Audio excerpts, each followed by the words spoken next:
اگر تمہیں اتنا سفر بھی کرنا پڑے ایک حدیث کے لیے، علم دین کے لیے، فرمایا سفر کرو، تمہارے پاؤں کے نیچے فرشتے اپنے پر بچھائیں گے۔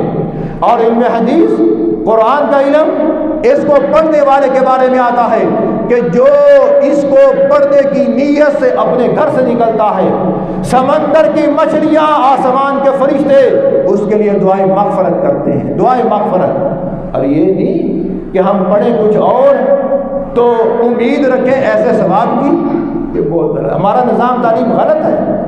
یہ ہمیشہ لیبارٹری ٹیسٹ بنا ہوا ہے، ایسا نظام تعلیم بنایا کہ آج تک کسی کو صحیح اس سے فائدہ ہوتا ہی نہیں۔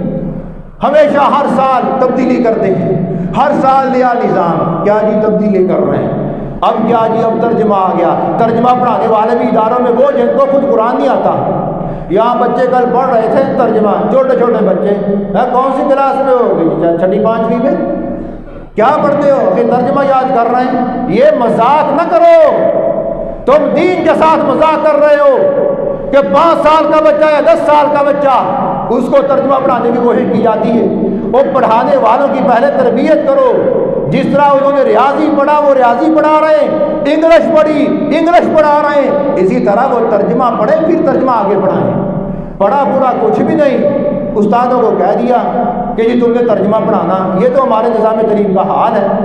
اتنا بودا قسم کا نظام تعلیم آپ کو کہیں نہیں ملے گا۔ عالمی سروے کے مطابق 126ویں نمبر پر آپ کی ریاست کا جو نظام تعلیم ہے، 126ویں نمبر پر۔ اتنا اچھا ماشاءاللہ تعلیم ہے، نظام تعلیم۔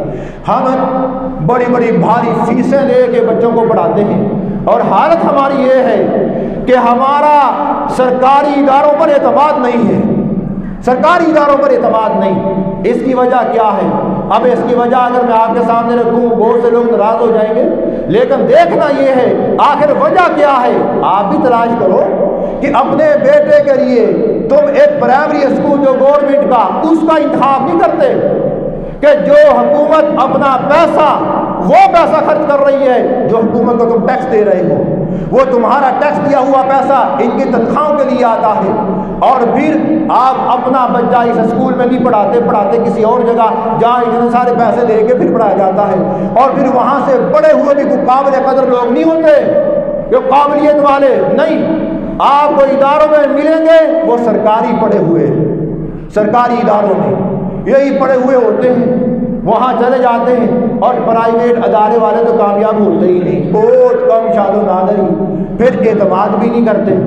بلکہ اسکولوں میں پڑھانے والے اساتذہ یہ اپنے بچوں کو اس ادارے میں نہیں پڑھاتے، کسی اور ادارے میں جا کے داخل کروا دیتے ہیں۔ اعتماد کیا بنے قوم کا؟ خود معیاری بنے۔ ان اداروں کو ایک ادارہ سمجھ کر دیانت داری اور امانت داری سے اگر کام کیا جائے، میں سمجھتا ہوں چپے چپے پہ محلے میں اسکول کھولنے کی ضرورت نہیں پڑے گی، اگر یہی ادارے صحیح ہو جائیں۔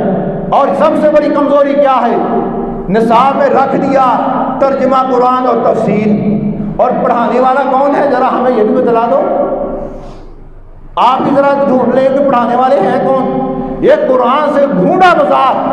آپ کا بچہ 8 گھنٹے اسکول پڑھتا ہے، اور پھر جب وہ گھر واپس آتا ہے پھر بھی 1000 2000 5000 فیس دے کے آپ اس کو انگلش اور ریاضی پڑھواتے ہیں ٹیوشن کے نام پر، تاکہ یہ پختہ ہو جائے۔ اور کبھی قرآن کے معاملے میں بھی یہ سوچا کہ قرآن ہمیں کہاں پڑھانا؟ قرآن اس بوڑھی اماں کے پاس پڑھانا جس کے دانت بھی نہیں، جس کا تلفظ بھی صحیح نہیں، قرآن اس کے پاس پڑھانا۔ اور حساب، ریاضی، انگلش، معاشرت وغیرہ جتنے بھی اسباق ہیں ان کے لیے اسکول میں بھی پڑھانا، اور اسکول سے آنے کے بعد ٹیوشن بھی پڑھانا۔ اور قرآن نہ استاذہ پڑھے ہوئے ترجمہ، مجھے بتلاؤ یہ کیا پڑھائیں گے؟ جس نے خود ایک سبجیکٹ پڑھا ہی نہیں ہے، اس نے اس کو وقت ہی نہیں دیا، اسے پتہ ہی نہیں کہ ترجمہ ہے کیا، تفسیر کہتے کسے ہیں، قرآن کون سا صیغہ ہے، اس کا معنی کیا ہے، اصطلاحی معنی کیا ہے، وہی نہیں جانتے، اس بچے کو کیا پڑھائیں گے؟ وہ رٹا